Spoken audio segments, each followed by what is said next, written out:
गुरु जी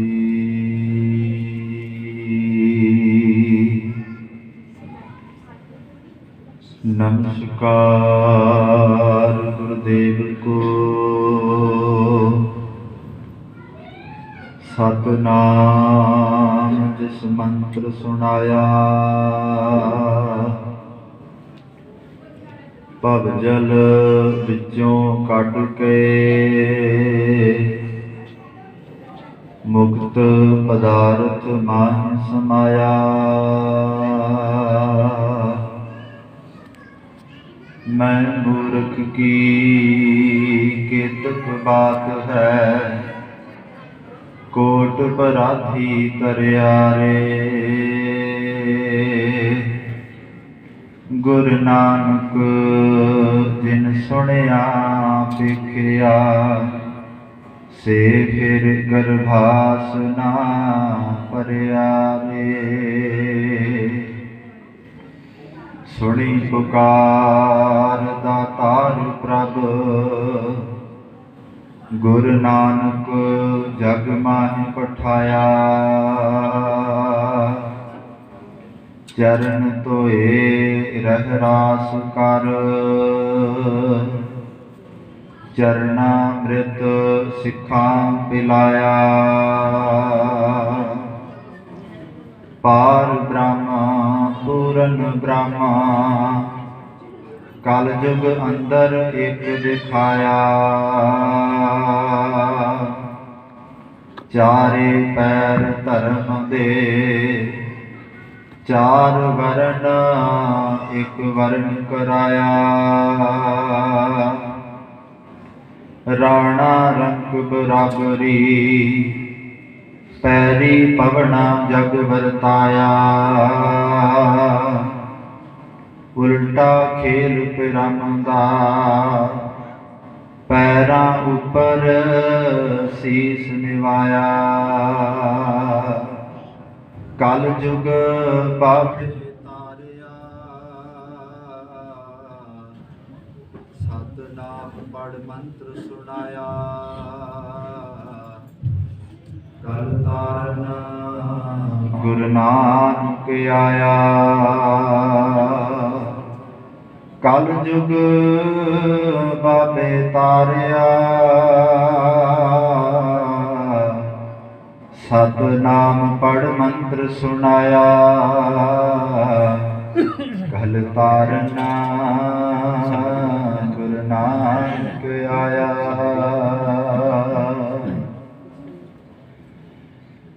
परम सन्मानयोग जुगो जुग अटल चबर छतर तख्त दे मालक दसां पातशाहियां दी जोत धन श्री गुरु ग्रंथ साहिब जीआं दी पावन पवित्र हजूरी अंदर सुभाएमान गुरमुख प्यारे सतसंगी जनो वडभागे हो जो कि अज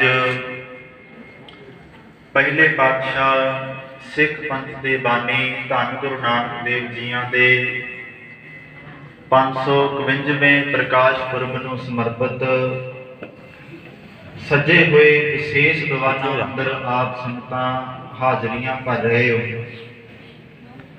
आप संगतां ने दास तो पहला गुरु घर दे कीर्तनियां पासों शब्द सुने ने अते आप संगतां ने मेरे तो पहला गुरु नानक देव जी बारे जो भी विचार सन भाई साहब जी पासों बहुत ही सुचज्जे ढंग दे नाल सरवण कीते।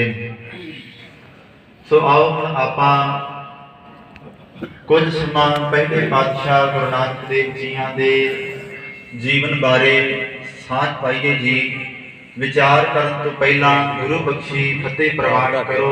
प्यार अदब सहत गुरु नूं हाज़र नाज़र जाणदियां होया मनोबिरतियां एकाग्र करते हुए गुर फतेह उच्चारण करो जी। वाहिगुरू जी का खालसा वाहिगुरू जी की फतेह।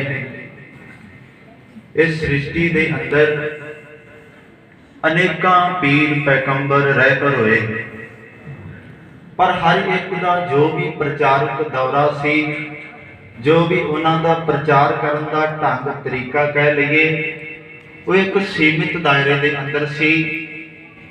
ਦੂਸਰੇ ਸ਼ਬਦਾਂ ਦੇ ਵਿੱਚ ਆਪਾਂ ਕਹਿ ਸਕਦੇ ਹਾਂ, ਉਹਨਾਂ ਨੇ ਕੇਵਲ ਆਪਣੇ ਧਰਮ ਦੇ ਵਿੱਚ ਰਹਿ ਕਰਕੇ ਆਪਣੇ ਵਿਚਾਰ ਪ੍ਰਸਤੁਤ ਕੀਤੇ। ਪਰ ਪਹਿਲੇ ਪਾਤਸ਼ਾਹ ਧੰਨ ਗੁਰੂ ਨਾਨਕ ਦੇਵ ਜੀ ਐਸੇ ਗੁਰੂ ਨੇ, ਐਸੇ ਰਹਿਬਰ ਨੇ, ਜਿਨ੍ਹਾਂ ਨੇ ਆਪਣੇ ਜੀਵਨ ਦੇ ਅੰਦਰ ਕਿਸੇ ਇੱਕ ਮਜ਼ਹਬ, ਕਿਸੇ ਇੱਕ ਵਰਨ, ਕਿਸੇ ਇੱਕ ਜਾਤ, ਕਿਸੇ ਇੱਕ ਫਿਰਕੇ ਦੇ ਲਈ ਪ੍ਰਚਾਰ ਨਹੀਂ ਕੀਤਾ। ਧੰਨ ਗੁਰੂ ਨਾਨਕ ਦੇਵ ਜੀ ਜਦੋਂ ਪ੍ਰਚਾਰ ਦੇ ਲਈ ਤੁਰਦੇ ਨੇ ਤੇ ਆਪਾਂ ਜਦੋਂ ਭਾਈ ਗੁਰਦਾਸ ਜੀ ਨੂੰ ਪੜ੍ਹਦੇ ਆ ਤੇ ਆਪਾਂ ਸਾਰੇ ਹੀ ਇਸ ਤੁਕ ਨੂੰ ਪੜ੍ਹਦੇ ਆ, ਚੜਿਆ ਸੋਧਣ ਧਰਤ ਲੁਕਾਈ। ਕੀ ਸੋਧਣ ਦੇ ਲਈ ਤੁਰਿਆ? ਧਰਤ ਲੁਕਾਈ। ਇਹ ਸਾਰੇ ਲੁਕਾਈ ਨੂੰ, ਸਾਰੇ ਸਮਾਜ ਨੂੰ, ਹਰ ਇੱਕ ਖਲਕਤ ਦੇ ਅੰਦਰ, ਜਿਹੜੀ ਕੁਦਰਤ ਦੇ ਅੰਦਰ ਜਿਹੜਾ ਵੀ ਜੀਵ ਵਸਦਾ ਸੀ, ਉਹਦੇ ਭਲੇ ਦੇ ਲਈ ਗੁਰੂ ਨਾਨਕ ਦੇਵ ਜੀ ਆਪਣੇ ਕਰਮ ਕਰ ਰਹੇ ਨੇ। ਕਿਉਂਕਿ ਇਸ ਸ੍ਰਿਸ਼ਟੀ ਦੇ ਅੰਦਰ ਸਾਰੇ ਧਰਮ ਆ ਜਾਂਦੇ ਨੇ, ਸਾਰੇ ਮਜ਼ਹਬ ਆ ਜਾਂਦੇ ਨੇ, ਜਿੰਨੇ ਵੀ ਵਰਨ ਵੰਡੀਆਂ ਭਾਵੇਂ ਉਸ ਸਮੇਂ ਸਨ, ਪਰ ਸਾਰਿਆਂ ਦੇ ਵਾਸਤੇ ਉਪਦੇਸ਼ ਸਤਿਗੁਰਾਂ ਦੇ ਸਾਂਝੇ ਨੇ। ਹੁਣ ਆਪਾਂ ਜਿਵੇਂ ਹੁਣੇ ਬਚਨ ਪੜ੍ਹ ਰਹੇ ਸੀ, ਸੁਣੀ ਪੁਕਾਰ ਦਾਤਾਰ ਪ੍ਰਭ ਗੁਰੂ ਨਾਨਕ ਜਗ ਮਾਹਿ ਪਠਾਇਆ। ਸੁਣੀ ਪੁਕਾਰ ਦਾਤਾਰ ਪ੍ਰਭ, ਉਸ ਦਾਤਾਰ ਪ੍ਰਭੂ ਨੇ ਪੁਕਾਰ ਨੂੰ ਸੁਣਿਆ। ਸੁਣੀ ਪੁਕਾਰ, ਪੁਕਾਰ ਨੂੰ ਸੁਣਿਆ। ਦਾਤਾਰ ਪ੍ਰਭ, ਉਸ ਦਾਤੇ ਪ੍ਰਭੂ ਨੇ ਸੁਣੀ ਪੁਕਾਰ ਦਾਤਾਰ ਪ੍ਰਭ ਗੁਰੂ ਨਾਨਕ ਜਗ ਮਾਹਿ ਪਠਾਇਆ। ਗੁਰੂ ਨਾਨਕ ਦੇਵ ਜੀ ਨੂੰ ਇਸ ਸ੍ਰਿਸ਼ਟੀ ਦੇ ਉੱਤੇ ਭੇਜਿਆ। ਕਿਹਨੇ ਭੇਜਿਆ? ਉਸ ਅਕਾਲ ਪੁਰਖ ਨੇ। ਕਿਦੋਂ ਭੇਜਿਆ? ਉਸ ਦਾਤੇ ਨੇ ਰਹਿਮਤ ਕੀਤੀ ਜਦੋਂ ਕਿਸੇ ਦੀ ਪੁਕਾਰ ਨੂੰ ਸੁਣਿਆ। ਉਹ ਕਿਹੜੀ ਪੁਕਾਰ ਸੀ? ਜਿਸ ਪੁਕਾਰ ਨੂੰ ਸੁਣ ਕਰਕੇ ਉਸ ਅਕਾਲ ਪੁਰਖ ਨੇ ਤਰੁੱਠ ਕਰਕੇ ਗੁਰੂ ਨਾਨਕ ਦੇਵ ਜੀ ਨੂੰ ਇਸ ਸ੍ਰਿਸ਼ਟੀ ਦੇ ਉੱਤੇ ਭੇਜਿਆ। ਉਹ ਇਹੋ ਜੀ ਕਿਹੜੀ ਪੁਕਾਰ ਸੀ ਜਿਹਦਾ ਕਰਕੇ ਉਸ ਅਕਾਲ ਪੁਰਖ ਨੂੰ ਗੁਰੂ ਨਾਨਕ ਦੇਵ ਜੀ ਨੂੰ ਇਸ ਧਰਤੀ ਤੇ ਭੇਜਣਾ ਪਿਆ? ਕਿਉਂਕਿ ਉਸ ਸਮੇਂ ਵੇਖਿਆ ਜਾਏ, ਅਨੇਕਾਂ ਰਹਿਬਰ, ਅਨੇਕਾਂ ਪੀਰ ਪੈਗੰਬਰ ਬਹੁਤ ਨੇ ਉਸ ਸਮੇਂ, ਪਰ ਗੁਰੂ ਨਾਨਕ ਦੇਵ ਜੀ ਵਰਗੀ ਸ਼ਖਸੀਅਤ ਇਸ ਸ੍ਰਿਸ਼ਟੀ ਤੇ ਭੇਜਣ ਦਾ ਕਾਰਨ ਕੀ ਸੀ? ਆਓ ਭਾਈ ਗੁਰਦਾਸ ਜੀ ਨੂੰ ਪੜ੍ਹੀਏ। ਭਾਈ ਗੁਰਦਾਸ ਜੀ ਕਹਿੰਦੇ ਨੇ, ਬਾਜ ਗੁਰੂ ਅੰਧੇਰ ਹੈ, ਖੈ ਖੈ ਮਰਦੇ ਬਹੁ ਬਿਦ ਲੋਵਾ। ਵਰਤਿਆ ਪਾਪ ਜਗਤਰ ਤੇ ਧੌਲ ਉਡੀਨਾ ਨਿਸ ਦਿਨ ਰੋਵਾ। ਬਾਜ ਦਇਆ ਬਲਹੀਨ ਹੋਏ ਨਿਗਰ ਚਲੇ ਰਸਾਤਲ ਸੋਵਾ। ਖੜੇ ਖੜਾ ਇਕੱਤੇ ਪੈਰ ਤੇ ਪਾਪ ਸੰਗ ਬਹੁ ਭਾਰਾ ਹੋਵਾ। ਹਮੇ ਕੋਈ ਨਾ ਸਾਧ ਬਿਨ ਸਾਧ ਨਾ ਦਿਸੈ ਜਗ ਵਿੱਚ ਕੋਵਾ। ਧਰਮ ਧੌਲ ਪੁਕਾਰੇ ਤਲੇ ਖੜੋਵਾ। ਕਹਿੰਦੇ ਨੇ ਜਿਹੜਾ ਧਰਮ ਸੀ ਨਾ, ਉਹ ਪਾਪਾਂ ਦੇ ਹੇਠਾਂ ਦੱਬਿਆ ਜਾ ਚੁੱਕਾ ਸੀ। ਕਿਉਂਕਿ ਧਰਮ ਦੇ ਜਿਹੜੇ ਨੇ ਉਹ ਚਾਰ ਪੈਰ ਨੇ, ਸਤ, ਸੰਤੋਖ, ਦਇਆ ਤੇ ਧਰਮ। ਇਹ ਚੌਵੇਂ ਮਿਲ ਕੇ ਇੱਕ ਜਿਹੜਾ ਇਹ ਦਾਇਰੇ ਨੂੰ ਤਿਆਰ ਕਰਦੇ ਨੇ, ਜਿਹਦੇ ਅੰਦਰ ਲੁਕਾਈ ਆਪਣੇ ਜੀਵਨ ਨੂੰ ਸੁਚੱਜੇ ਢੰਗ ਦੇ ਨਾਲ ਗੁਜ਼ਾਰ ਸਕਦੀ ਹੈ, ਜਿਹਦੇ ਨਾਲ ਸਾਡੇ ਜੀਵਨ ਤੋਂ ਕਿਸੇ ਨੂੰ ਪਰੇਸ਼ਾਨੀ ਨਹੀਂ ਤੇ ਕਿਸੇ ਦੇ ਜੀਵਨ ਤੋਂ ਸਾਨੂੰ ਕੋਈ ਦੁੱਖ ਨਹੀਂ ਹੋਏਗਾ। ਕਿਦੋਂ? ਜਦੋਂ ਅਸੀਂ ਸਤ, ਸੰਤੋਖ, ਦਇਆ ਤੇ ਧਰਮ ਦੇ ਦਾਇਰੇ ਦੇ ਵਿੱਚ ਵੱਜ ਜਾਵਾਂਗੇ। ਹੁਣ ਭਾਈ ਗੁਰਦਾਸ ਜੀ ਕਹਿੰਦੇ ਨੇ, ਬਾਜ ਗੁਰੂ ਅੰਧੇਰ ਹੈ, ਖੈ ਖੈ ਮਰਦੇ ਬਹੁ ਬਿਦ ਲੋਵਾ। ਹਰ ਇੱਕ ਮਨੁੱਖ, ਹਰ ਇੱਕ ਮਜ਼ਹਬ, ਹਰ ਇੱਕ ਵਰਨ ਵੰਡ ਇੰਨੇ ਹੋ ਚੁੱਕੇ ਸਨ ਕਿ ਆਪਸ ਦੇ ਵਿੱਚ ਲੋਕ ਖੈ ਖੈ ਕੇ ਮਰ ਰਹੇ ਸਨ। ਵਰਤਿਆ ਪਾਪ ਜਗਤਰ ਤੇ ਧੌਲ ਉਡੀਨਾ ਨਿਸ ਦਿਨ ਰੋਵਾ। ਹੁਣ ਇਹ ਧਰਮ ਜਿਹੜਾ ਸੀ ਉਹ ਕੁਰਲਾ ਰਿਹਾ ਹੈ, ਉਹਦੇ ਅੰਦਰੋਂ ਇੱਕ ਧਾਰ ਨਿਕਲ ਰਹੀ ਹੈ, ਉਹਦੇ ਅੰਦਰੋਂ ਇੱਕ ਪੁਕਾਰ ਨਿਕਲ ਰਹੀ ਹੈ। ਪਰ ਹੁਣ ਉਹਦੀ ਪੁਕਾਰ ਜਦੋਂ ਇਸ ਸ੍ਰਿਸ਼ਟੀ ਤੇ ਆਉਂਦੀ ਹੋਏਗੀ, ਮੰਨੋ ਕਿਹੜਾ ਉਹਦੀ ਪੁਕਾਰ ਨੂੰ ਸੁਣ ਸਕਦਾ ਹੈ? ਕਿਉਂਕਿ ਅਗਰ ਸ੍ਰਿਸ਼ਟੀ ਦੇ ਅੰਦਰ ਕਿਸੇ ਦੀ, ਮਨੁੱਖ ਦੀ ਅਗਰ ਕੋਈ ਪੁਕਾਰ ਹੋਵੇ ਤੇ ਕੋਈ ਰਾਜਾ ਸੁਣ ਸਕਦਾ ਹੈ, ਕੋਈ ਉਹਦਾ ਮੰਤਰੀ ਸੁਣ ਸਕਦਾ ਹੈ, ਕੋਈ ਉਹਦਾ ਜਿਹੜਾ ਹੈ ਛੋਟੀ ਪਦਵੀ ਤੇ ਹੋਣ ਵਾਲਾ ਜਾਂ ਆਮ ਜਿੰਨੇ ਖਿੱਤੇ ਵਾਲੇ ਨੇ ਉਹ ਕੋਈ ਸੁਣ ਸਕਦਾ ਹੈ। ਪਰ ਉਸ ਸਮੇਂ ਤੇ ਸਮਾਜ ਇਹੋ ਜਿਹਾ ਹੋ ਚੁੱਕਿਆ ਸੀ, ਰਾਜੇ ਪਾਪ ਕਮਾਉਂਦੇ ਉਲਟੀ ਵਾੜ ਖੇਤ ਕੋ ਖਾਈ। ਜਿਹੜੇ ਰਾਜਿਆਂ ਦਾ ਧਰਮ ਸੀ ਇਸ ਲੁਕਾਈ ਨੂੰ ਸੁਚੱਜੇ ਢੰਗ ਦੇ ਨਾਲ ਚਲਾਉਣਾ, ਉਹ ਆਪ ਹੀ ਇਹੋ ਜਿਹੇ ਕਰਮ ਕਰ ਰਹੇ ਸਨ। ਉਹ ਆਪ ਹੀ ਜਿਹੜਾ ਇਹ ਛੁਰੀ ਫੜ ਕੇ ਆਮ ਲੋਕਾਂ ਦੀ ਗਰਦਨ ਤੇ ਚਲਾ ਰਹੇ ਸਨ। ਇਹੋ ਜਿਹਾ ਧਰਮ ਉਦੋਂ ਬਣ ਚੁੱਕਿਆ ਸੀ। ਧਰਮ ਕਿਤੇ ਵੀ ਦਿਖ ਨਹੀਂ ਸੀ ਰਿਹਾ। ਧਰਮ ਇੰਜ ਮੰਨੋ ਜਿਵੇਂ ਖੰਭ ਲਾ ਕੇ ਉੱਡ ਗਿਆ ਹੋਵੇ, ਉਹ ਸਮਾਂ ਆ ਬਣਿਆ ਸੀ।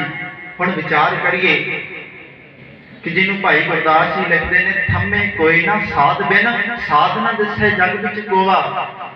ਹੁਣ ਇਹੋ ਜਿਹੀ ਲੁਕਾਈ ਨੂੰ ਕੋਈ ਉਹੀ ਮਨੁੱਖ ਤਾਰ ਸਕਦਾ ਹੈ ਜਿਹੜਾ ਆਪਣਾ ਜੀਵਨ ਜਿਉਣ ਦਾ ਮਿਆਰ ਬਹੁਤਾ ਉੱਚਾ ਹੋਵੇ, क्योंकि कभी भी सृष्टि नूं, इस समाज नूं वो मनुख नहीं बदल सकता जिहड़ा केवल दूसरिਆਂ ਨੂੰ उपदेश करता होवे, ਉਹਦਾ अपना जीवन ना होवे। ਆਪਾਂ गुरबाणी अंदर पढ़ते हैं, रहत अवर कछ अमर अवर कमावत, मन नहीं प्रीत मुखो गंड लावत, जानन हार प्रभु परवीन, बाहर भेख न काहू पीन, अवर उपदेश आप न करे आवत जावत, जन्मे मरे। जिहदा अपना जीवन है वो दूसरे किसी नूं किवें समझा देगा। ਹੁਣ ਇਸ ਸ੍ਰਿਸ਼ਟੀ ਦੇ ਉੱਤੇ ਉਹ ਸਾਧ, ਉਹ ਭਲਾ ਪੁਰਸ਼ ਚਾਹੀਦਾ ਸੀ, ਉਹ ਰਾਜਾ, ਉਹ ਜਿਹੜਾ ਸਾਧ ਚਾਹੀਦਾ ਸੀ ਜਿਹਦਾ ਆਪਣਾ ਜੀਵਨ ਐਸਾ ਹੋਵੇ, ਜਿਹਦੇ ਜੀਵਨ ਵਿੱਚ ਸੱਚ ਹੋਵੇ, ਜਿਹਦੇ ਜੀਵਨ ਦੇ ਅੰਦਰ ਨੇਕ ਕਰਮ ਹੋਣ, ਜਿਹਦਾ ਜੀਵਨ ਕੂੜ ਨੂੰ ਛੱਡ ਕਰਕੇ ਸਚਾਈ ਦੇ ਮਾਰਗ ਤੇ ਤੁਰਨ ਵਾਲਾ ਹੋਵੇ, ਜਿਹਦਾ ਜੀਵਨ ਇਸ ਕੂੜ ਦੀ ਪਾਲ ਵਿੱਚੋਂ ਨਿਕਲ ਕੇ ਸਚਿਆਰਤਾ ਦੇ ਪੈਂਡੇ ਤੇ ਕਦਮ ਪੁੱਟ ਰਿਹਾ ਹੋਵੇ। ਉਹ ਸਾਧ ਚਾਹੀਦਾ ਸੀ ਜਿਹੜਾ ਇਸ ਸ੍ਰਿਸ਼ਟੀ ਦੇ ਉੱਤੇ ਉਦੋਂ ਥੰਮ ਸਕਦਾ ਸੀ ਉਸ ਪਾਪ ਨੂੰ। ਹੁਣ ਉਸ ਦਾਤੇ ਨੇ ਇਸ ਧਰਮ ਦੀ ਪੁਕਾਰ ਨੂੰ ਸੁਣਿਆ। ਜਦੋਂ ਧਰਮ ਪਾਪ ਦੇ ਹੇਠਾਂ ਗਰਕ ਚੁੱਕਾ ਸੀ, ਦਬ ਚੁੱਕਾ ਸੀ, ਹੁਣ ਧਰਮ ਨੇ ਜਦੋਂ ਕੁਰਲਾ ਕੇ ਪੁਕਾਰ ਕੀਤੀ ਹੋਏਗੀ ਉਸ ਦਾਤੇ ਅੱਗੇ, ਉਸ ਦਾਤੇ ਨੇ ਕਿਰਪਾ ਕਰਕੇ ਫਿਰ ਇਸ ਸ੍ਰਿਸ਼ਟੀ ਨੂੰ ਉਭਾਰਨ ਦੇ ਲਈ, ਤਾਰਨ ਦੇ ਲਈ ਗੁਰੂ ਨਾਨਕ ਦੇਵ ਜੀ ਇਸ ਸ੍ਰਿਸ਼ਟੀ ਦੇ ਉੱਤੇ ਭੇਜਿਆ। ਹੁਣ ਗੁਰੂ ਨਾਨਕ ਦੇਵ ਜੀ ਦਾ ਪ੍ਰਕਾਸ਼ ਵੀ ਭਾਈ ਗੁਰਦਾਸ ਜੀ ਬਿਆਨ ਕਰਦੇ ਨੇ। ਜਦੋਂ ਸਤਿਗੁਰੂ ਗੁਰੂ ਨਾਨਕ ਦੇਵ ਜੀ ਦਾ ਪ੍ਰਕਾਸ਼ ਹੁੰਦਾ ਹੈ ਉਦੋਂ ਦਾ ਕਿਹੋ ਜਿਹਾ ਮਾਹੌਲ ਬਣ ਜਾਂਦਾ ਹੈ ਇਸ ਸ੍ਰਿਸ਼ਟੀ ਦੇ ਅੰਦਰ, ਜਿੱਥੇ ਝੂਠ ਵਰਤ ਰਿਹਾ ਸੀ, ਜਿੱਥੇ ਹਰ ਇੱਕ ਜਗ੍ਹਾ ਤੇ ਕੂੜ ਦਾ ਵਰਤਾਰਾ ਸੀ। ਰਾਜੇ ਵੀ ਆਪਣੇ ਜੀਵਨ ਦੇ ਅੰਦਰ ਝੂਠ ਬੋਲ ਕੇ ਅਨਿਆਂ ਦਾ ਰਾਜ ਕਮਾ ਰਹੇ ਸਨ। ਪਰ ਸਤਿਗੁਰੂ ਗੁਰੂ ਨਾਨਕ ਦੇਵ ਜੀ ਦਾ ਜਦੋਂ ਜਨਮ ਹੋਇਆ, ਇੰਜ ਸਮਝੋ ਜਿਵੇਂ ਸੂਰਜ ਚੜ ਗਿਆ ਹੋਵੇ, ਚਾਰ ਚੁਫੇਰੇ ਰੋਸ਼ਨਾਈ ਹੋ ਗਈ ਹੋਵੇ, ਚਾਰ ਚੁਫੇਰੇ ਰੋਸ਼ਨੀ ਹੀ ਰੋਸ਼ਨੀ। ਸਤਿਗੁਰੂ ਨਾਨਕ ਪ੍ਰਗਟਿਆ, ਮਿੱਟੀ ਧੁੰਦ ਜਗ, ਚਾਨਣ ਹੋਆ ਸਾਰੇ ਪੜੋ। ਸਤਿਗੁਰੂ ਨਾਨਕ ਪ੍ਰਗਟਿਆ, ਮਿੱਟੀ ਧੁੰਦ ਜਗ, ਚਾਨਣ ਹੋਆ। ਚਾਰ ਚੁਫੇਰੇ ਚਾਨਣ ਹੋ ਗਿਆ। ਕਿਦੋਂ? ਜਦੋਂ ਗੁਰੂ ਨਾਨਕ ਦੇਵ ਜੀ ਦਾ ਜਨਮ ਇਸ ਸ੍ਰਿਸ਼ਟੀ ਦੇ ਉੱਤੇ ਹੋਇਆ। ਹੁਣ ਜਿਵੇਂ ਇੱਕ ਜਿਹੜਾ ਸ਼ੇਰ ਦੇ ਦਹਾੜ ਦੇ ਨਾਲ ਆਮ ਛੋਟੇ ਮੋਟੇ ਜਿਹੜੇ ਪਸ਼ੂ ਪੰਛੀ ਨੇ ਉਹ ਡਰ ਜਾਂਦੇ ਨੇ, ਆਪੋ ਆਪਣੇ ਆਲਣੇ, ਆਪੋ ਆਪਣੇ ਜਿਹੜੇ ਨੇ ਰਹਿਣ ਵਾਲੇ ਸਥਾਨ ਉਹਨੂੰ ਦੌੜ ਪੈਂਦੇ ਨੇ, ਭੱਜ ਪੈਂਦੇ ਨੇ। ਇਸ ਤਰੀਕੇ ਦੇ ਨਾਲ ਹੁਣ ਜਦੋਂ ਗੁਰੂ ਨਾਨਕ ਦੇਵ ਜੀ ਦਾ ਪ੍ਰਕਾਸ਼ ਹੋਇਆ ਹੈ, ਆਮ ਜਿਹੜੇ ਝੂਠ ਬੋਲਣ ਵਾਲੇ ਸਨ, ਅਨਿਆਂ ਕਰਨ ਵਾਲੇ ਸਨ, ਉਹਨਾਂ ਦੇ ਦਿਲ ਨੂੰ ਹੁਣ ਹੌਲ ਪੈਣ ਲੱਗ ਪਏ ਨੇ। ਉਹਨਾਂ ਦਾ ਹੁਣ ਦਿਲ ਕੰਬਦਾ ਹੈ ਕਿ ਸ੍ਰਿਸ਼ਟੀ ਦੇ ਉੱਤੇ ਕੋਈ ਸ੍ਰਿਸ਼ਟੀ ਨੂੰ ਉਭਾਰਨ ਦੇ ਲਈ ਕੋਈ ਆ ਚੁੱਕਿਆ ਹੈ। ਹੁਣ ਸਾਡਾ ਜਿਹੜਾ ਅਨਿਆਂ ਵਾਲਾ ਰਾਜ ਚੱਲ ਰਿਹਾ ਹੈ, ਇਹ ਹੁਣ ਜ਼ਿਆਦਾ ਦੇਰ ਤੱਕ ਚੱਲ ਨਹੀਂ ਸਕਦਾ। ਹੁਣ ਸਤਿਗੁਰੂ ਦੇਵ ਜੀ ਨੇ ਜਦੋਂ ਪ੍ਰਕਾਸ਼ ਹੋਇਆ, ਪ੍ਰਕਾਸ਼ ਤੋਂ ਬਾਅਦਾਂ ਦੇ ਵਿੱਚ ਤੱਕਿਆ ਇਸ ਸ੍ਰਿਸ਼ਟੀ ਦੇ ਅੰਦਰ, ਬਾਬਾ ਦੇਖੈ ਧਿਆਨ ਧਰ, ਜਲਦੀ ਸਭ ਪ੍ਰਿਥਵੀ ਦਿਸ ਆਈ। ਕਿਤੇ ਇਹ ਨਹੀਂ ਸੀ ਕਿ ਕੋਈ ਕੋਨਾ ਖਾਲੀ ਹੋਵੇ ਜਿੱਥੇ ਤ੍ਰਿਸ਼ਨਾ ਦੀ ਅੱਗ ਨਾ ਹੋਵੇ। ਸਤਿਗੁਰੂ ਜੀ ਕਹਿੰਦੇ ਨੇ, ਭਾਈ ਗੁਰਦਾਸ ਜੀ, ਜਦੋਂ ਸਤਿਗੁਰੂ ਗੁਰੂ ਨਾਨਕ ਦੇਵ ਜੀ ਨੇ ਇਸ ਸ੍ਰਿਸ਼ਟੀ ਦੇ ਵੱਲ ਝਾਤ ਮਾਰੀ ਹੈ ਨਾ, ਤੇ ਇਹ ਤੱਕਿਆ, ਬਾਬਾ ਦੇਖਿਆ ਧਿਆਨ ਧਰ, ਜਲਦੀ ਸਭ ਪ੍ਰਿਥਵੀ ਦਿਸ ਆਈ। ਕੋਈ ਇੱਕ ਹਿੱਸਾ ਨਹੀਂ, ਕੋਈ ਇੱਕ ਮਜ਼ਹਬ ਨਹੀਂ, ਕੋਈ ਇੱਕ ਖਿੱਤਾ ਨਹੀਂ, ਚਾਰ ਸ਼ਫੇਰੇ ਜੀ ਅੱਗ ਹੈ ਤ੍ਰਿਸ਼ਨਾ ਦੀ, ਚਾਰ ਸ਼ਫੇਰੇ ਵਿਕਾਰਾਂ ਦੇ ਵਿੱਚ ਗਲਤਾਨ ਹੈ ਦੁਨੀਆ। ਸਤਿਗੁਰੂ ਗੁਰੂ ਨਾਨਕ ਦੇਵ ਜੀ ਨੇ ਜਦੋਂ ਇਹ ਹਾਲਾਤ ਵੇਖੇ ਸ੍ਰਿਸ਼ਟੀ ਦੇ ਕਿ ਬਾਜ ਗੁਰੂ ਕੋ ਬਾਰ ਹੈ ਕਰਦੇ ਬਹੁਤ ਲੋਵਾ, ਹਰ ਇੱਕ ਮਨੁੱਖ ਦੇ ਅੰਦਰੋਂ ਹੈ ਦੀ ਆਵਾਜ਼ ਆ ਰਹੀ ਹੈ। ਹੁਣ ਜਦੋਂ ਇਸ ਆਵਾਜ਼ ਨੂੰ ਸਤਿਗੁਰੂ ਗੁਰੂ ਨਾਨਕ ਦੇਵ ਜੀ ਨੇ ਸੁਣਿਆ, ਉਹਨਾਂ ਨੇ ਫਿਰ ਇੱਕ ਪਲਾਨ ਬਣਾਇਆ ਜਿਹਨਾਂ ਨੂੰ ਆਪਾਂ ਉਦਾਸੀਆਂ ਕਹਿੰਦੇ ਆ। ਸਤਿਗੁਰੂ ਗੁਰੂ ਨਾਨਕ ਦੇਵ ਜੀ ਨੇ ਪ੍ਰਚਾਰ ਦਾ ਢੰਗ ਵੇਖੋ ਕਿੱਡਾ ਸੋਹਣਾ ਵਰਤਿਆ ਹੈ। ਆਪਾਂ ਪੜ੍ਹਦੇ ਆ ਨਾ, ਸਤਿਗੁਰੂ ਜੀ ਕੁਝ ਦਿਨ ਅਲੋਪ ਰਹਿੰਦੇ ਨੇ, ਅਲੋਪ ਹੋਣ ਤੋਂ ਬਾਅਦਾਂ ਦੇ ਵਿੱਚ ਉਪਦੇਸ਼ ਦਿੰਦੇ ਨੇ, ਨਾ ਕੋਈ ਹਿੰਦੂ ਨਾ ਮੁਸਲਮਾਨ। ਕਹਿੰਦੇ ਨੇ ਸਾਰੇ ਹੀ ਉਸ ਅਕਾਲ ਪੁਰਖ ਦੇ ਬਣਾਏ ਹੋਏ ਜੀਵ ਨੇ, ਸਾਰੇ ਹੀ ਉਹਦੀ ਜਿਹੜਾ ਇਹ ਕ੍ਰੀਏਟੀਵਿਟੀ ਉਸੇ ਦਾ ਹੀ ਸਾਰਾ ਪਸਾਰਾ ਹੈ, ਉਸ ਤੋਂ ਇਲਾਵਾ ਦੂਜਾ ਕੋਈ ਵੀ ਨਹੀਂ। ਸਾਰੀ ਰਚਨਾ ਹੀ ਉਸੇ ਦੀ ਹੈ। ਇੱਥੇ ਤੇ ਇਹ ਸਾਡੀਆਂ ਵਰਨ ਵੰਡੀਆਂ ਨੇ ਕਿ ਅਸੀਂ ਬ੍ਰਾਹਮਣ ਆ, ਅਸੀਂ ਸਿੱਖ ਆ, ਅਸੀਂ ਹਿੰਦੂ ਆ, ਅਸੀਂ ਮੁਸਲਮਾਨ ਆ। ਇਸ ਅਕਾਲ ਪੁਰਖ ਨੇ ਬਣਾ ਕੇ ਨਹੀਂ ਸੀ ਭੇਜਿਆ, ਇਹ ਸਾਰਾ ਕੁਝ ਸਮਾਜ ਦੇ ਅੰਦਰ ਹੋਇਆ। ਪਰ ਹਰ ਇੱਕ ਧਰਮ ਦੇ ਜੋ ਵੀ ਨਿਯਮ ਨੇ, ਕਿਸੇ ਨੂੰ ਮਾੜਾ ਨਹੀਂ ਕਹਿਣਾ ਚਾਹੀਦਾ, ਚੰਗੀ ਗੱਲ ਹੈ ਹਰ ਇੱਕ ਧਰਮ ਦੇ ਵਿੱਚ ਕੋਈ ਚੱਲੇ। ਪਰ ਕਿਤੇ ਵੀ ਬਾਈਬਲ ਪੜ੍ਹ ਲਓ, ਕੁਰਾਨ ਪੜ੍ਹ ਲਓ, ਜਾਂ ਕਿਸੇ ਵੀ ਧਾਰਮਿਕ ਗ੍ਰੰਥ ਨੂੰ ਪੜ੍ਹ ਲਓ, ਕਿਸੇ ਦੇ ਵਿੱਚ ਬੁਰਾਈ ਨੂੰ ਮਹਾਨਤਾ ਨਹੀਂ ਦਿੱਤੀ ਗਈ। ਕਿਸੇ ਵੀ ਧਾਰਮਿਕ ਗ੍ਰੰਥ ਦੇ ਅੰਦਰ ਅਨਿਆਏ ਨੂੰ ਮਹਾਨਤਾ ਨਹੀਂ ਦਿੱਤੀ ਗਈ ਕਿ ਤੁਸੀਂ ਜਿਹੜਾ ਇਹ ਨਿਆਂ ਛੱਡ ਕੇ ਅਨਿਆਂ ਕਰੋ ਪ੍ਰਜਾ ਦੇ ਨਾਲ, ਜਿਹਦੇ ਅੰਦਰ ਕੋਈ ਜ਼ੋਰ ਨਾ ਹੋਵੇ, ਉਸ ਗਰੀਬ ਦੇ ਨਾਲ ਤੁਸੀਂ ਧੱਕਾ ਕਰੋ। ਕੋਈ ਧਾਰਮਿਕ ਗ੍ਰੰਥ ਨਹੀਂ ਸਿਖਾਉਂਦਾ, ਕੋਈ ਵੀ ਧਾਰਮਿਕ ਗ੍ਰੰਥ ਐਸਾ ਨਹੀਂ ਜਿਹੜਾ ਸਾਨੂੰ ਕਵੇ ਕਿ ਤੁਸੀਂ ਸੱਚ ਛੱਡ ਕੇ ਝੂਠ ਬੋਲਣ ਲੱਗ ਪਾਓ। ਕੋਈ ਵੀ ਧਾਰਮਿਕ ਗ੍ਰੰਥ, ਕੋਈ ਵੀ ਧਰਮ ਇਹੋ ਜਿਹੀ ਸਿੱਖਿਆ ਨਹੀਂ ਦਿੰਦਾ। ਪਰ ਉਸ ਸਮੇਂ ਦੇ ਜਿੱਥੇ ਇੰਨੀਆਂ ਵਰਨ ਵੰਡੀਆਂ ਸਨ, ਕਿਸੇ ਵੀ ਖਿੱਤੇ ਦੇ ਅੰਦਰ ਕੋਈ ਵੀ ਇਹੋ ਜਿਹਾ ਨਹੀਂ ਸੀ ਜਿਹੜਾ ਸੱਚ ਦੇ ਨਾਲ ਆਮ ਲੋਕਾਈ ਨੂੰ ਜੋੜ ਸਕੇ। ਕਿਉਂਕਿ ਕਾਦੀ ਕੂੜ ਬੋਲ ਮਲ ਖਾਏ, ਬ੍ਰਾਹਮਣ ਨਾਵੇ ਜੀਆਂ ਢਾਏ, ਜੋਗੀ ਜੁਗਤ ਨਾ ਜਾਣੇ ਅੰਧ, ਤੀਨੇ ਉਜਾੜੇ ਕਾ ਬੰਦ। ਬ੍ਰਾਹਮਣ, ਕਾਜੀ ਤੇ ਜੋਗੀ ਇਹ ਤਿੰਨ ਉਸ ਸਮੇਂ ਦੇ ਉਹ ਮਨੁੱਖ ਨੇ ਜਿਹੜੇ ਧਰਮ ਨੂੰ ਸੰਭਾਲ ਸਕਦੇ ਸਨ, ਧਰਮ ਦੇ ਵਾਸਤੇ ਇੱਕ ਵਾਰ ਦਾ ਕੰਮ ਕਰਦੇ ਸਨ। ਪਰ ਤਿੰਨਾਂ ਦਾ ਹੀ ਆਪਣਾ ਜੀਵਨ ਵੀ ਗਲਤ ਚੁੱਕਾ ਸੀ। ਤਿੰਨਾਂ ਦੇ ਜੀਵਨ ਦੇ ਅੰਦਰ ਸੱਚ ਨਹੀਂ। ਕਾਦੀ ਜਿਹੜਾ ਸੀ ਉਹ ਇੰਜ ਸਮਝੋ ਜਿਵੇਂ ਕੂੜ ਬੋਲ ਬੋਲ ਕੇ ਆਪਣੇ ਜੀਵਨ ਵਿੱਚ ਮਲ ਇਕੱਠੀ ਕਰ ਰਿਹਾ ਹੋਵੇ, ਮਲ ਖਾ ਰਿਹਾ ਹੋਵੇ। ਜਿਹੜਾ ਬ੍ਰਾਹਮਣ ਸੀ, ਬ੍ਰਾਹਮਣ ਨਾਵੇ ਜੀਆਂ ਘਾਏ। ਜਦੋਂ ਸਤਿਗੁਰੂ ਗੁਰੂ ਨਾਨਕ ਦੇਵ ਜੀ ਹੁਣ ਜਦੋਂ ਇਹ ਤੱਕਿਆ ਸ੍ਰਿਸ਼ਟੀ ਦੇ ਅੰਦਰ, ਇਹ ਗੁਰਬਾਣੀ ਦੇ ਬਚਨ ਨੇ। ਹੁਣ ਜਦੋਂ ਬ੍ਰਾਹਮਣ ਨਾਵੇ ਜੀਆਂ ਘਾਏ, ਜਿਹੜਾ ਬ੍ਰਾਹਮਣ ਸੀ ਉਹ ਆਮ ਜੀਵਾਂ ਨੂੰ, ਗਰੀਬਾਂ ਨੂੰ, ਜਿਹੜਾ ਗਰੀਬ ਮਾਰ ਕਰਕੇ ਤੀਰਥਾਂ ਤੇ ਨਹਾਉਣ ਦਾ ਪਖੰਡ ਕਰਦਾ ਸੀ। ਤਾਂ ਹੀ ਤਾਂ ਸਤਿਗੁਰੂ ਗੁਰੂ ਨਾਨਕ ਦੇਵ ਜੀਆਂ ਨੂੰ ਉਦਾਸੀਆਂ ਸਮੇਂ ਜਿਹੜਾ ਇੱਕ ਤੀਰਥ ਸਥਾਨ ਤੇ ਜਾ ਕੇ ਸਤਿਗੁਰੂ ਨੇ ਪ੍ਰਚਾਰ ਕੀਤਾ।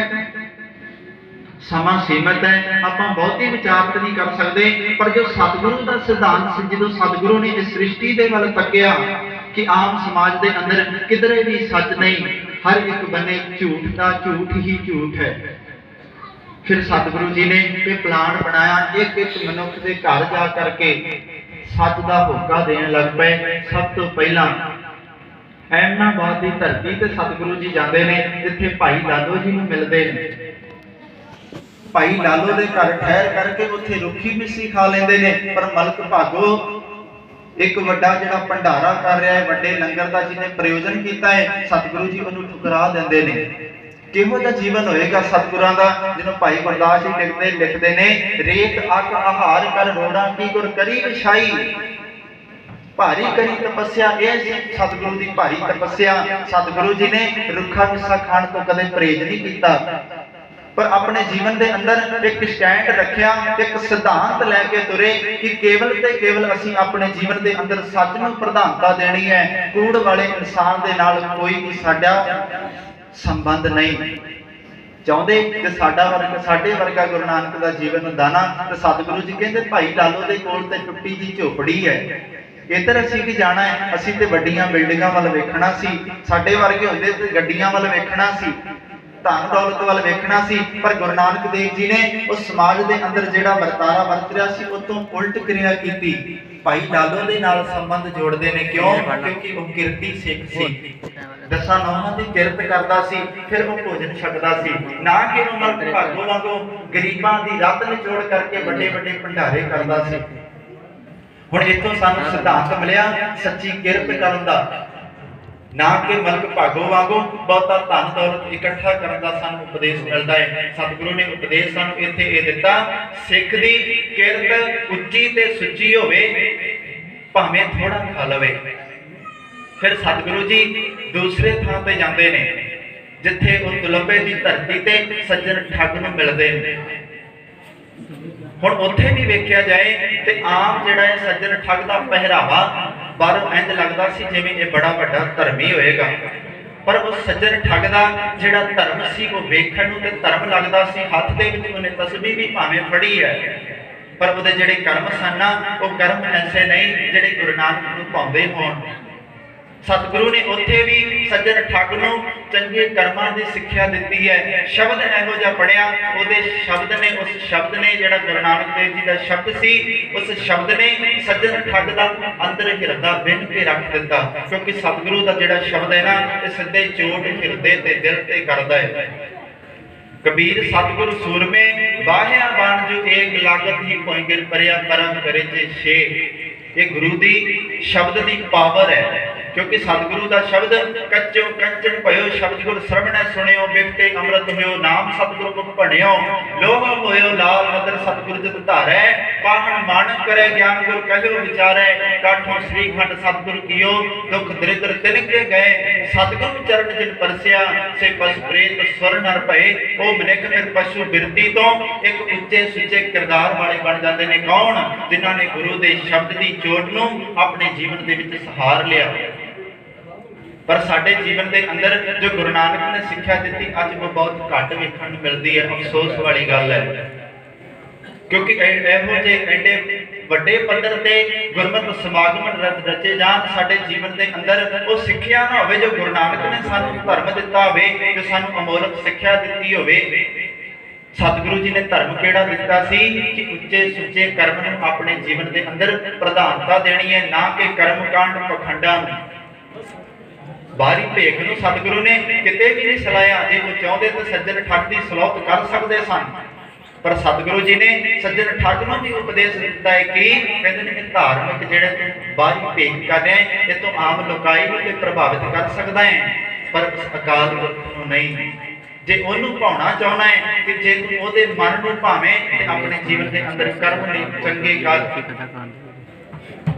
हुण अपने जीवन के अंदर अहीं भी वो कर्म लैके आइए क्योंकि सर्व धर्म में श्रेष्ठ धर्म हर को नाम जप निर्मल कर्म।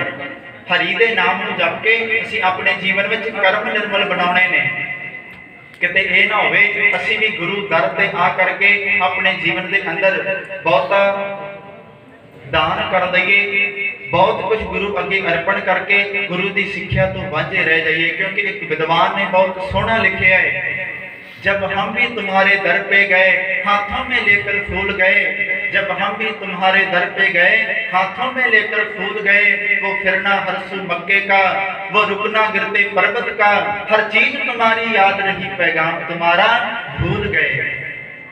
सन हर एक चीज गुरु नानक की याद है कि सतगुरु ने पत्थर नूं हाथ दे के रोकिया सतगुरु ने जिहड़ा मक्के नूं घुमाया कि सतगुरु का सानू वो भी सिद्धांत चेते है जिहदे विच गुरु ने कहा सी सिखा तू अपने जीवन के अंदर कोड़ नूं छड्ड करके सच नूं प्रधानता देनी है कि सानू अज वो गल्लां चेता ने गुरु दीयां कि सिखा तो अपने जीवन के अंदर दिखावे वाले भेख नूं छड्ड के हकीकत दे विच अपने अंदरले धर्म नूं प्रगट कर।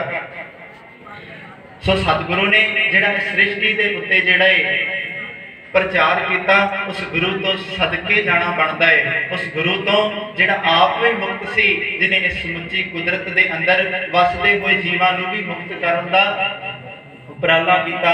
हुण ये साडी मर्जी है कि गुरु की असीं बख्शिश के पात्र बनना या नहीं बनना। सो आओ आप जो गुरु नानक देव जी ने सिक्ख्या दी है अपने जीवन में नेक कर्म लैके आइए अपने जीवन के अंदर सच्ची सुची किरत लैके आइए गुरबाणी के नाल जुड़िए वध तो वध गुरबाणी को पढ़ के अपने जीवन के अंदर लाहा प्राप्त कर लीए। क्योंकि जेकर असीं गुरु के शब्द के नाल जुड़ गए हकीकत में समझो जो असीं गुरबाणी पढ़ांगे अपने ते ढुका के पढ़ांगे इंज समझो जिवें गुरु नानक देव जी साडे सामने बैठ करके सानूं उपदेश कर रहे हैं। साडा जीवन वैसा बन सकता है जो गुरु नानक देव जी ने सिक्ख्या दी पर उदों ही जो असीं गुरु शब्द के नाल जुड़ गए। समा सीमित है सो आओ हुण आपां समाप्ति करिए गुरु की उस्ताद दे विच आपां जिहड़ा जुड़ करके सारे रल मिल के दो पंक्तियां का पाठ करिए उपरंत दास ने फतेह बुला देनी है। सारे करो कृपा ऐसे गुर को बल बल जाइए ऐसे गुर को बल बल जाइए ऐसे गुर को बल बल जाइए ऐसे गुर को बल बल जाइए ऐसे गुर को बल बल जाइए ऐसे गुर को बल बल जाइए ऐसे गुर को बल बल जाइए ऐसे गुर को बल बल जाइए।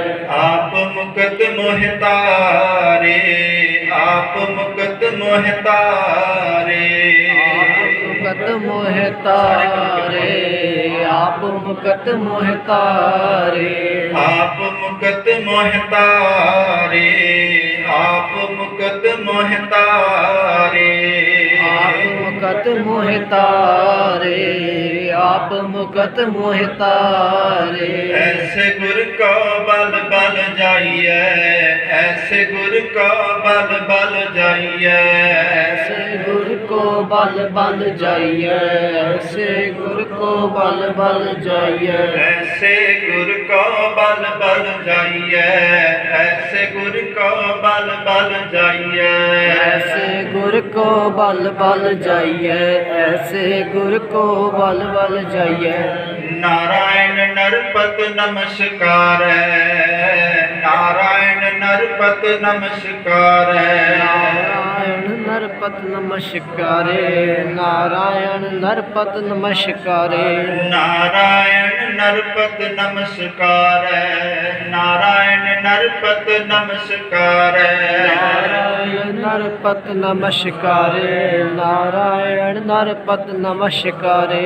ऐसे गुर को बल बल जाइए, ऐसे गुर को बल बल जाइए, ऐसे गुर को बल बल जाइए, ऐसे गुर को बल बल जाइए, ऐसे गुर को बल बल जाइए, ऐसे गुर को बल बल जाइए, ऐसे गुर को बल बल जाइए, ऐसे गुर को बल बल जाइए। आप मुकत मोहि तारे, आप मुकत मोहि तारे, आप मुकत मोहि तारे, आप मुकत मोहि तारे। ऐसे गुर को बल बल जाइए, ऐसे गुर को बल बल जाइए, ऐसे गुर को बल बल जाइए, ऐसे गुर को बल बल जाइए, ऐसे गुर को बल बल जाइए, ऐसे गुर को बल बल जाइए, ऐसे गुर को बल बल जाइए, ऐसे गुर को बल बल जाइए। ਸਮੂਹ ਪ੍ਰਬੰਧਕ ਕਮੇਟੀ ਦਾ ਤਹਿ ਦਿਲੋਂ ਧੰਨਵਾਦ, ਸਮੂਹ ਸੰਗਤਾਂ ਦਾ ਧੰਨਵਾਦ ਜਿਨ੍ਹਾਂ ਨੇ ਬਹੁਤ ਹੀ ਇਕਾਗਰਤਾ ਦੇ ਨਾਲ ਗੁਰੂ ਦੀ ਸਿਫਤ ਨੂੰ ਸਰਵਣ ਕੀਤਾ ਹੈ।